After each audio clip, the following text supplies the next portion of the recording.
vous. Moi, je m'y attendais à jouer seulement la batterie, mais bon, le Seigneur a choisi autrement. Amen. Amen. So, quand le Seigneur vous appelle, répondez à l'appel. Même s'il est tard, même s'il est minuit, même s'il est 1 heure du matin, il répond à l'appel. Alléluia. Alléluia.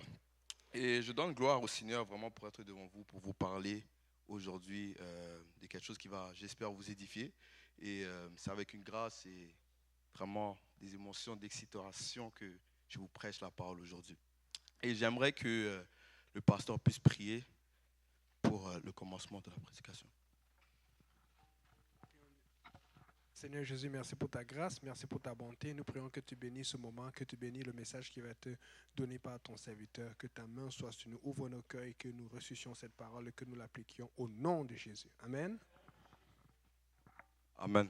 Est-ce que tu peux dire à ton voisin, est-ce que tu es prêt? Alléluia. Est-ce qu'on peut se rendre dans Matthieu 11, verset 23? Est-ce que le frère Ludo peut le lire? Matthieu 11, 23. Et toi, Capernaum, seras-tu élevé jusqu'au ciel? Non. Tu seras abaissé jusqu'au séjour des morts. Car si les miracles qui ont été faits au milieu de toi avaient été faits dans Sodome, elles subsisteraient encore aujourd'hui. Amen. Est-ce que tu peux lire le verset 24? C'est pourquoi je vous le dis. Au jour du jugement, le pays de Sodome sera traité moins rigoureusement que toi. Que toi. Amen. On voit bien que Capernaum, désolé pour ma prononciation, ça signifie lieu de consolation. Et c'est là aussi que Jésus-Christ a fait beaucoup de miracles. Une grande partie de son ministère a été fait à Capernaum. J'espère que je le dis bien. Mais on voit bien que non seulement beaucoup de miracles ont été faits et que ce lieu s'appelle la consolation, les disciples l'ont laissé. Les disciples sont partis loin de lui à cause de la dureté de sa parole, de sa prédication en tant que telle, de son ministère. Si tu peux aller dans Jean 6, verset 59 jusqu'à 66.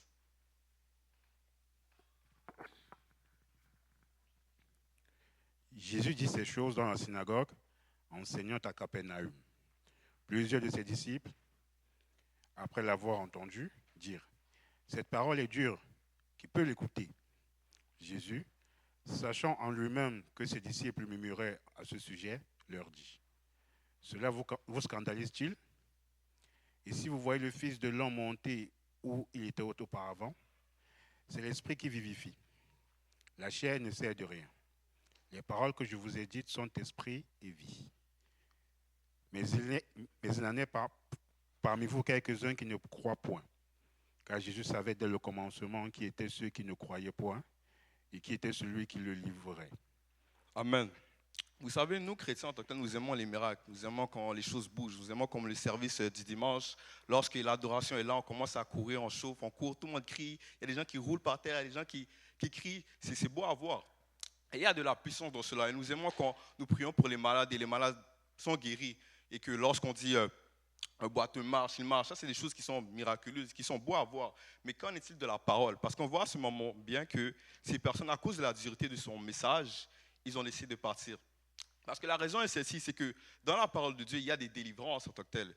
Combien de fois j'étais à une étude biblique et j'ai commencé à parler de la parole de Dieu et beaucoup de choses que j'ai vu que la personne a commencé à changer. J'ai vu que comme on voit dans Jean 6, verset 63, peux-tu les lire?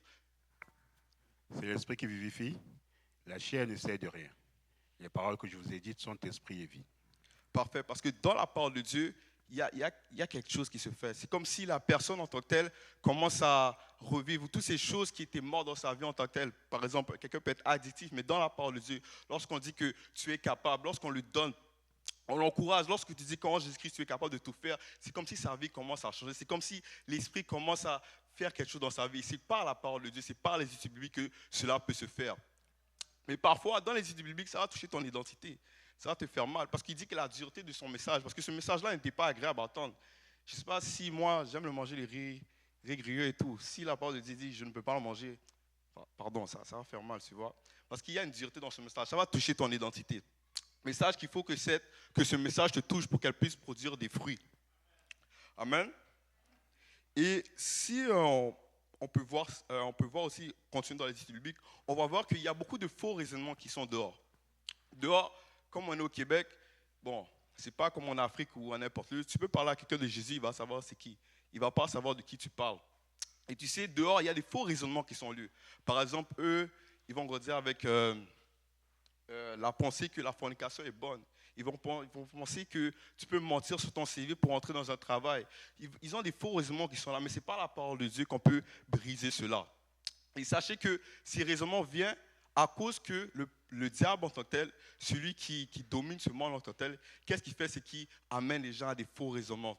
C'est qu'il amène ces gens loin de la parole de Dieu. Mais nous, enfants de Dieu en tant que tel, nous devons persévérer dans la vérité. Nous devons faire en sorte que nous tenons, comme Éphésiens 6, verset 14, peux-tu lire Éphésiens 6, verset 14, qui dit, tenez donc, peux-tu continuer?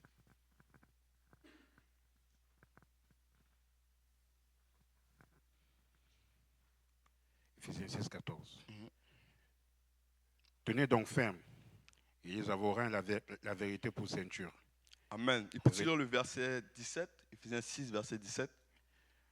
Prenez aussi le casque du salut et l'épée de l'esprit, qui est la parole de Dieu. Amen. Et vous voyez, j'ai commencé à faire mes recherches parce qu'il est bon de faire des recherches. Amen. Puis j'ai vu que, en faisant mes recherches, dans les temps romains et tout cela, la ceinture en tant que telle, c'est là qu'on mettait l'épée. Amen. Mais aussi la ceinture en tant que telle, c'était aussi une représentation de ton identité, de ton statut. Dans les temps romains, on mettait dans leur ceinture les exploits qu'ils avaient faits. Il y a même des situations où que, lorsque tu purgeais une punition, qu'est-ce qui se passait? C'est quand tu enlevais cette ceinture. C'est comme si tu te sentais tout nu. On avait volé ce qui était ton identité en tant que telle. Mais sachez, peuple de Dieu, que cette ceinture de vérité, qu'elle soit votre identité. Sachez que vous persévérez dans la vérité. Et lorsque un faux raisonnement vient, quand vous êtes à côté dans un travail ou qu'un collègue commence à parler sur un faux raisonnement en disant que ouais, c'est bon de faire ça, la Bible dit telle chose.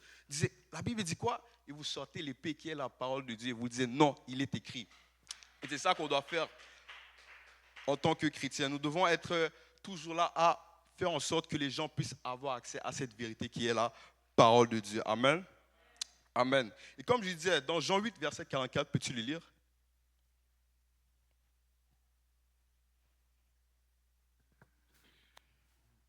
Jean 8, 44. Verset 44. Vous avez pour père le diable et vous voulez accomplir les désirs de votre père. Il a été meurtrier dès le commencement et il ne se tient pas dans la vérité parce qu'il n'y a point de vérité en lui. Amen.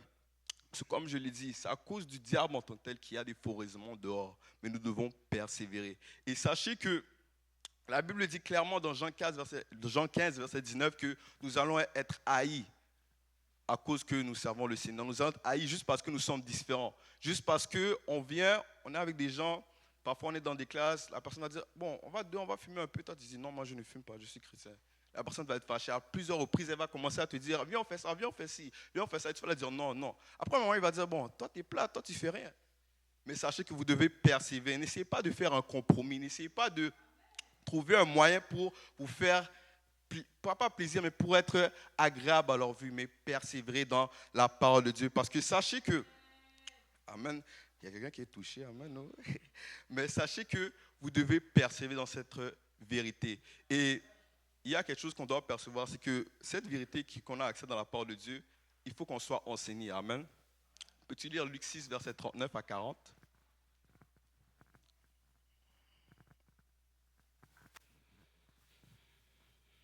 Luc 6, 39, 40.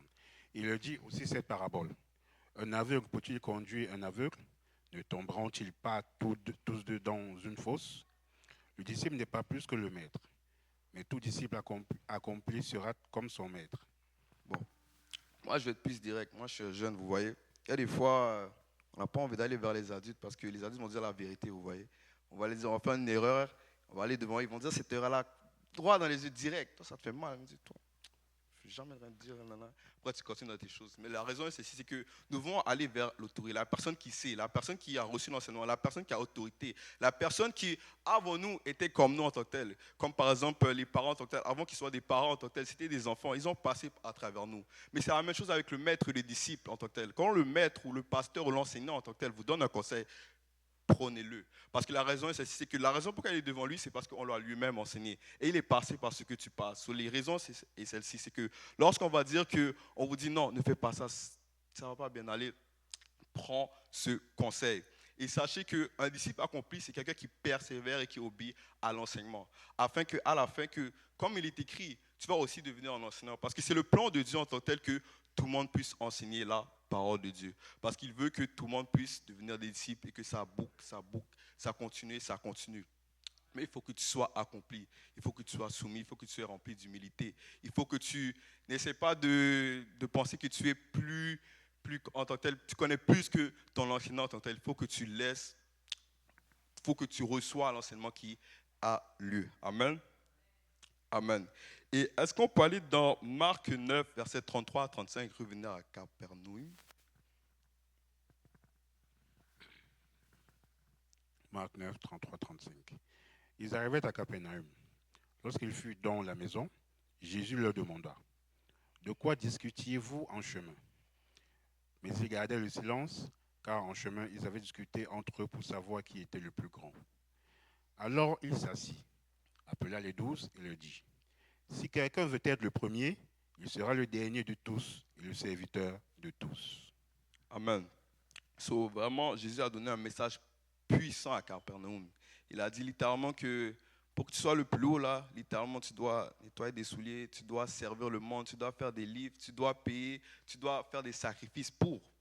Tu dois être serviteur de tous. C'est-à-dire que, certes, on aime ça, servir ceux qu'on aime, ceux qu'on a des bons, on a des choses en intérêt, on parle bien, on est amis et tout ça. Mais qu'en est-il de la personne qui est nouveau baptisé, la personne qui ne connaît pas tous les principes du Seigneur, la personne qui, bon, son comportement n'est pas le meilleur, mais tu dois quand même le servir aussi, tu dois quand même passer du temps avec lui, faire en sorte qu'il puisse connaître la parole de Dieu, faire des livres, le donner à manger, parce que c'est ça le but du Seigneur, c'est le fait que nous soyons tous des serviteurs en tant que tels.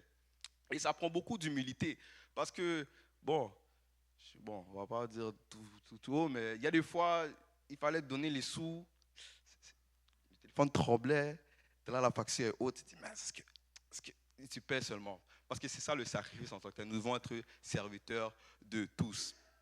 Mais sachez une chose, c'est que dehors, là, les gens n'ont pas envie d'être serviteurs. Si toi, on ne t'aime pas, qu'il en soit ainsi. Les gens ne vont pas venir t'aider dehors. Et c'est ça leur concept en tant que tel, c'est qu'ils ne veulent pas servir, ils veulent toujours être en haut. Il veut toujours être le meilleur en tant que tel. Il veut toujours que, ouais, c'est moi le boss, vous me servez.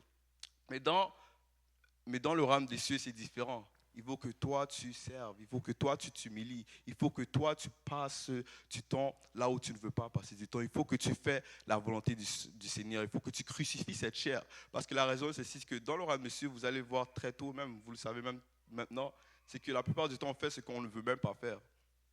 Parfois, le Seigneur va t'appeler à un ministère. Parfois, le Seigneur va t'appeler à faire quelque chose ou à abandonner quelque chose que toi, tu ne veux pas, mais tu dois crucifier cette chair. Tu dois laisser le Seigneur juste agir. Et ce n'est pas la parole de Dieu. Lorsque tu sais comment le Seigneur a été bon, lorsque tu sais comment, malgré que tu as coulé, la parole de Dieu dit qu'il t'aime encore et qu'il veut que tu arrives à la repentance. Parce que la raison est celle-ci, c'est que nous nous aimons tellement, comme je l'ai dit au début, voir des marques et tout ça. Mais la parole de Dieu contient en tant que telle des promesses pour toi, des choses qui t'attendent en tant que telle, mais il attend juste que tu obéisses. Il attend juste que tu viennes à la repentance, que tu viennes à lui, que tu dis que Seigneur, je veux te servir. Malgré tout, qu'est-ce qui se passe? Je veux te servir. Mais on le voit même dans le Jean 6. Lorsqu'on parle des disciples qui sont partis, on voit bien que le Seigneur savait qui était réellement avec lui. Le Seigneur savait qui allait partir, savait celui qui allait rester. Parce que la raison est ceci, c'est que Dieu peut te donner un miracle. Dieu peut te donner ce que tu désires avoir. Mais la raison, c'est que s'il te donne, est-ce que tu vas rester? S'il te donne, est-ce que tu vas rester? Parce que la raison est ceci, c'est que s'il te donne cela, là je dis, tu priais pour avoir un travail. Maintenant, tu as le travail, tu travailles le dimanche, mardi, vendredi, lundi. Et les seuls temps que tu es libre, c'est les seuls temps que tu ne vas pas à l'église. Il faut voir la réalité, pardon. Mais sachez que celle-ci, c'est que Dieu peut vous donner un miracle, mais est-ce que vous êtes prêt à changer? Dis à votre voisin, est-ce que vous êtes prêt à changer? Amen. Amen. Et c'est ça. Et comme on l'a vu dans Jean 6, Le Seigneur savait qui allait le servir malgré tout. Mais est-ce que le Seigneur sait que toi aussi tu vas le servir malgré tout? Est-ce qu'il sait que si je bénis mon enfant, si je le remplis, il va utiliser ça pour mon œuvre? Si je lui donne des finances, si je lui donne un bon travail, si je lui donne ci, ça, il va te servir, il va me servir.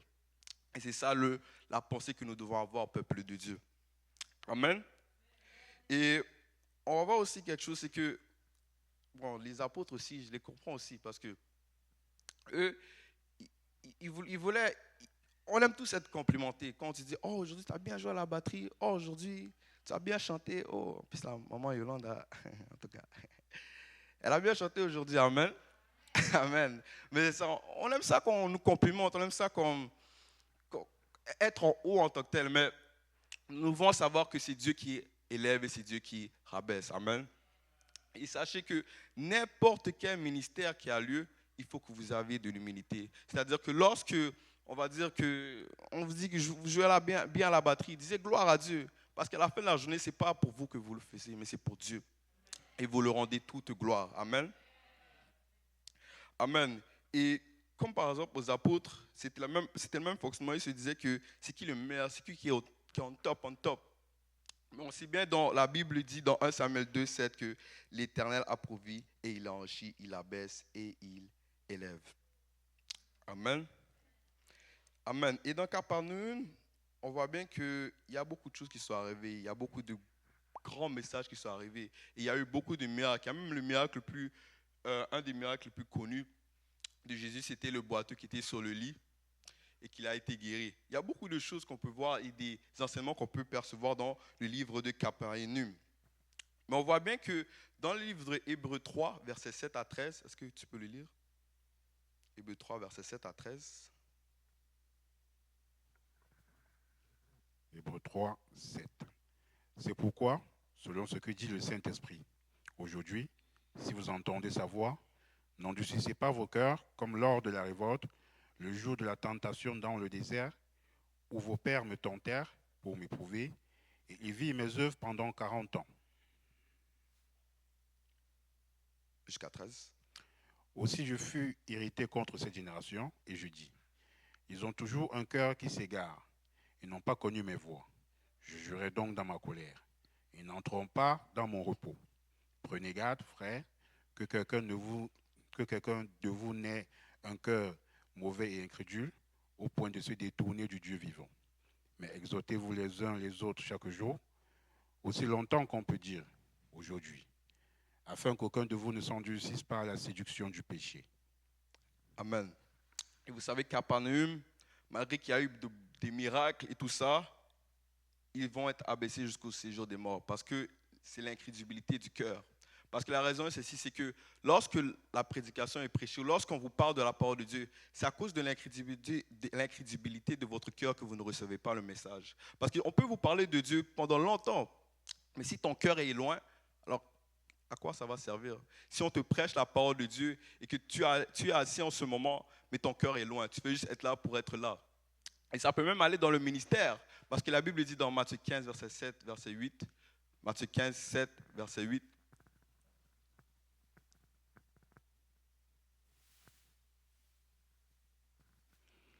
Matthieu 15, 7 à 8. 7 à 8. Hypocrite, Isaïe a bien prophétisé sur vous quand il a dit, ce peuple m'honore des lèvres, mais son cœur est éloigné de moi. Voilà, ce peuple m'honore des lèvres, mais son cœur est éloigné. C'est-à-dire que vous pouvez venir ici ministrer, faire l'œuvre de Dieu, dire que ouais, Dieu est bon partout, mais votre cœur est éloigné. Et la raison est celle-ci, c'est que l'incrédulité du cœur va créer un mur en tant que tel à la prédication. Parce que si vous êtes incrédule, si vous ne voulez pas croire, comment vous voulez que le Seigneur agisse dans votre vie? Si vous ne laissez pas la parole de Dieu agir dans votre cœur. Parce que si vous avez un cœur pur, si vous avez un cœur d'humilité, si vous avez un cœur de serviteur, alors vous allez servir le Seigneur, vous allez persévérer. Mais si vous êtes incrédule, si vous essayez tout pour ne pas entendre la parole de Dieu, tout pour ne pas changer, alors vous allez stagner. Et même, à un moment donné, vous allez rétrograder. Et sachez que nous ne devons pas avoir cela, peuple de Dieu. Nous devons toujours laisser la parole de Dieu parler dans notre vie. À chaque fois que nous sommes dans une étude biblique, à chaque fois que nous sommes dans dans un service, nous devons toujours laisser la parole de Dieu agir dans notre cœur afin que nous puissions changer. Amen. Amen. Et on va juste revenir dans Hébreux 3.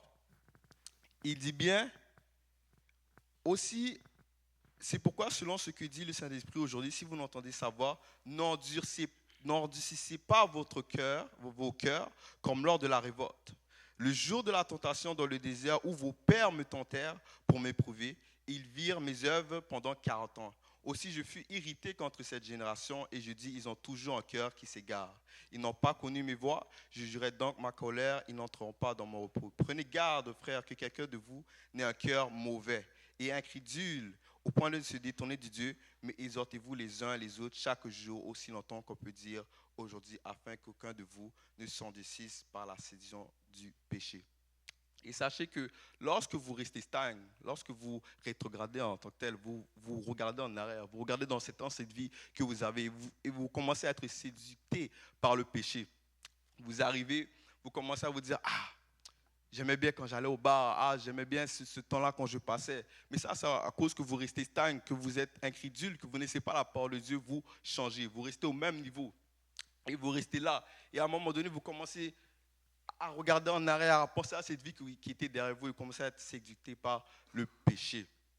Et c'est quelque chose que, peuple de Dieu, nous ne devons pas avoir. Amen. Amen. Et est-ce qu'on peut aller dans le livre de 1 Samuel 12, verset 23?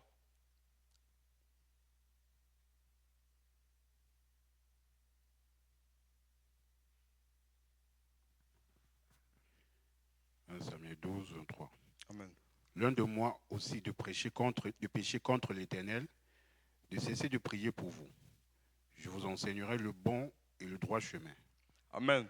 Parce que sachez une chose, c'est que nous avons un berger en tant que tel, nous avons le pasteur en tant que tel, et c'est le pasteur qui fait les prédictions. Et sachez qu'il est attaqué par rapport à cela. Et il prie, il intercède, même dans le moment où vous rétrogradez, même le moment où vous stagnez, que vous ne voulez pas avancer en tant que tel, il prie. Le Seigneur parfois le lève la nuit et il commence à lui dire de prier pour certaines personnes. Et il prie chaque jour. Mais sachez que nous devons aussi prier pour lui. Parce qu'on va voir dans l'acte 2, versets 5 à 7, la Bible dit que Pierre donc était gardé dans la prison et l'Église ne cessait d'adresser pour lui des prières à Dieu. La nuit qui précéda le jour où Hérode allait le faire comparaître, Pierre, lié des 2 chaînes, dormait entre 2 soldats et des sentinelles. Devant la porte gardait la prison et voici un ange du Seigneur survint et une lumière brilla dans la prison. L'ange réveilla Pierre et en le frappant au côté et en disant « Lève-toi promptement », les chaînes tombèrent de ses mains. On voit bien que à cause que l'Église ne cessa d'adresser pour lui des prières à Dieu, Pierre fut délivré. Sachez que nous devons prier pour nos pasteurs. Malgré que, on pense que c'est des messieurs invincibles, eux, ils vont toujours être là. Ils vivent des situations difficiles aussi. Que ça peut être des finances, que ça peut être familial. Mais nous devons, nous, en tant qu'Église, prier pour eux. Parce qu'à la fin de la journée, c'est eux qui prient pour nous lorsque nous restons stagne, lorsque nous rétrogradons en tant que tel, lorsque nous essayons de partir loin de la face de l'Éternel. Amen. Et est-ce qu'on peut aller dans Osée 7, versets 13 à 15?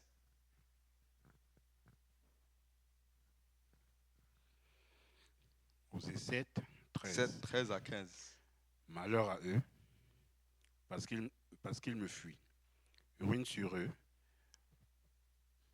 parce qu'ils me sont infidèles. Je voudrais les sauver, mais ils disent contre moi des paroles mensongères. Ils ne crient pas vers moi dans leur cœur, mais ils se lamentent sur leur couche. Ils se rassemblent pour avoir du blé et du mou, et ils s'éloignent de moi. Je les ai châtiés, j'ai fortifié leurs bras, et ils méditent le mal contre moi. Amen. Parfois, nous allons nous éloigner du Seigneur, et après une situation mal va arriver, on va commencer à accuser le Seigneur. Oh, j'ai perdu mon travail alors que tu dormais au travail. Oh, j'ai mal fait mon examen. Maintenant, je l'ai perdu alors que tu n'as même pas révisé. Tu as procrastiné quand c'est temps de réveiller. Tu étais sur TikTok, réseaux sociaux, Instagram. Bon. Alléluia. On voit bien qu'à chaque moment que quelque chose nous arrive et que nous sommes loin du Seigneur, nous sommes incrédules en tant que tels. Nous ne laissons pas la parole de Dieu nous toucher. Lorsqu'on vous dit que persévérez dans la parole de Dieu, lorsqu'on vous dit que ne trichez pas, on vous parle, on vous conseille tout ça et qu'on Et quand on vous pousse, et tout ça, après vous allez commencer à ignorer ces propos. Vous allez commencer à faire des choses. Et parfois, des mauvaises choses vont arriver parce que la Bible dit clairement que l'Éternel châtie ses enfants. On comprend bien que parfois l'Éternel va même nous corriger bien même. Mais nous ne devons pas prendre cela pour une occasion de chute, une occasion de chute, mais une occasion de repentance. Parce que lorsqu'il y a dans la correction, nous devons voir le message derrière. Parce que la raison pour que Capernaum, malgré les miracles et tout cela, ils ont été abaissés jusqu'au séjour des morts, c'était à cause qu'ils n'avaient pas compris le message derrière. La repentance en tant que telle. Amen.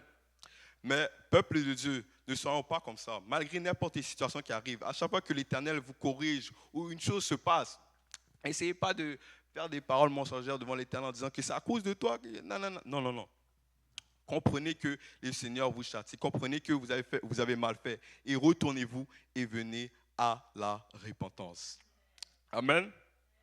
Amen. Et c'est ça, en fait, ce que j'essaie de dire depuis le début. Et ce sera tout pour moi. Amen. Amen.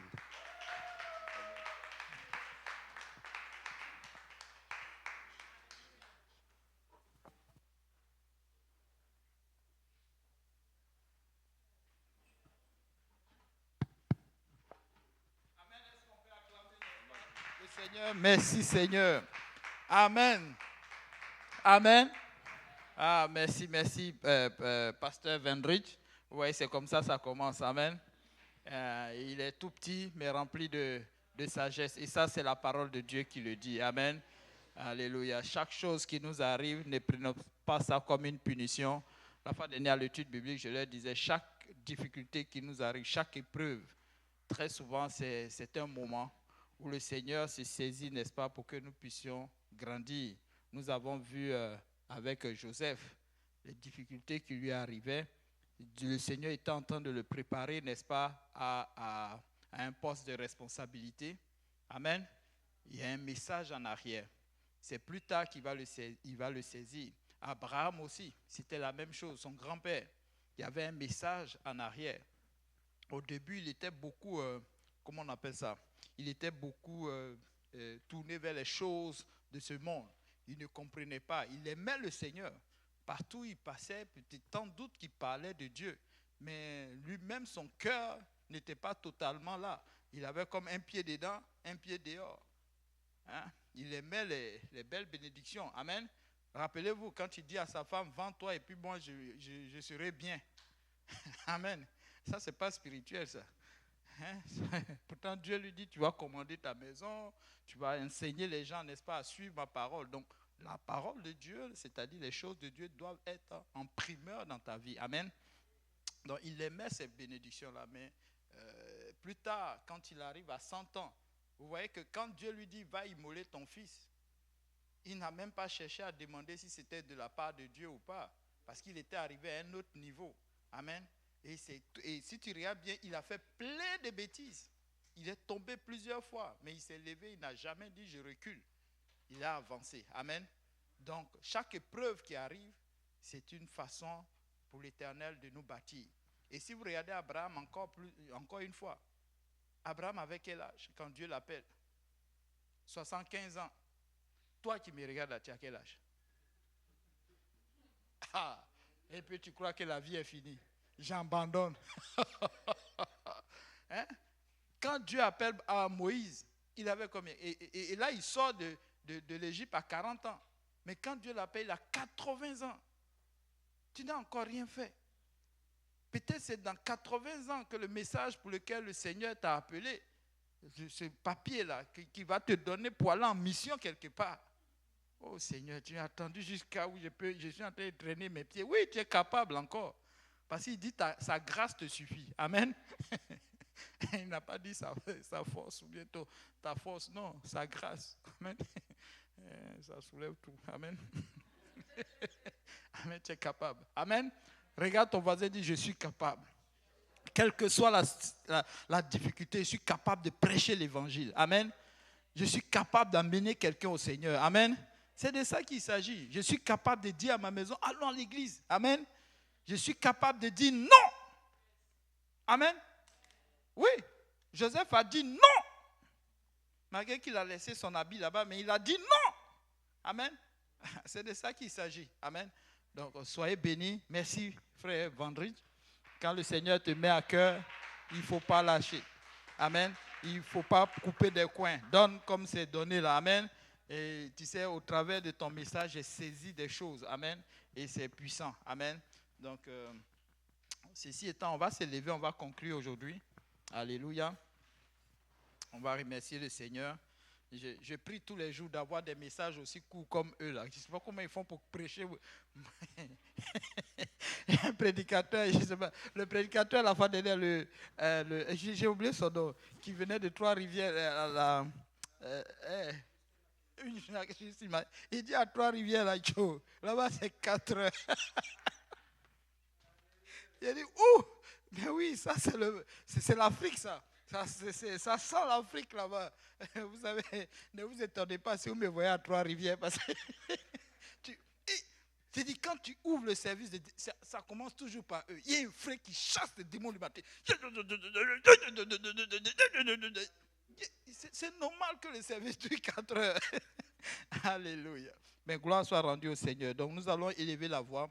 Nous allons prier pour que tout ce qui a été, n'est-ce pas, sémé en ce lieu, notre cœur qui a reçu aujourd'hui, alléluia, que le Seigneur le fasse, n'est-ce pas, grandir en nous, amen, et que chaque épreuve, nous le regardons comme un instrument pour grandir, pour passer à un autre niveau avec le Seigneur, amen. Donc prions le Seigneur, élevons la voix, parlons au Seigneur. Seigneur, nous te bénissons, nous te rendons grâce, nous te disons merci encore. Merci, Papa, de ce temps que tu nous as permis, Papa, d'être dans ce lieu, Seigneur. Beaucoup de défis se sont lancés devant nous, mais Seigneur, tu as permis que nous puissions les surmonter, Papa, afin que nous soyons encore en ce lieu, Seigneur. Éternel Dieu de gloire, je prie, Seigneur Jésus, que chaque difficulté, chaque situation que rencontrent tes enfants, Seigneur, que le fardeau soit posé sur toi, Seigneur Jésus, et que nous puissions partir avec ton joug, éternel Dieu de gloire, car tu dis qu'il est léger, Seigneur. Prêcher l'évangile, c'est léger. Prêcher l'évangile, Seigneur, c'est facile. Prêcher l'évangile, c'est moins lourd. Porter, éternel Dieu de gloire, Papa, le péché, c'est trop lourd, Papa. Trop lourd, Papa. Trop lourd, Seigneur Jésus. Aide-nous à nous débarrasser de ces choses, Seigneur, et à voir, Papa, ta main agir au milieu de nous, Seigneur, afin que nous soyons des agents de lumière partout où nous serons, Seigneur. Souviens-toi, Papa, de la fraternité que nous allons avoir tantôt, Seigneur Jésus.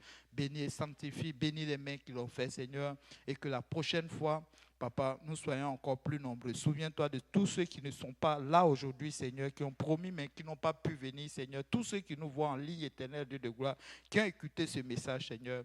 Que des malades soient guéris, Seigneur. Que des miracles se produisent, Papa, dans la maison des gens, dans la rue, partout où ils sont, éternel Dieu de gloire, Papa. Agis encore pour la gloire de ton nom et que toute gloire te revienne. Que le peuple de Dieu dise au nom de Jésus. Est-ce qu'on peut l'acclamer encore?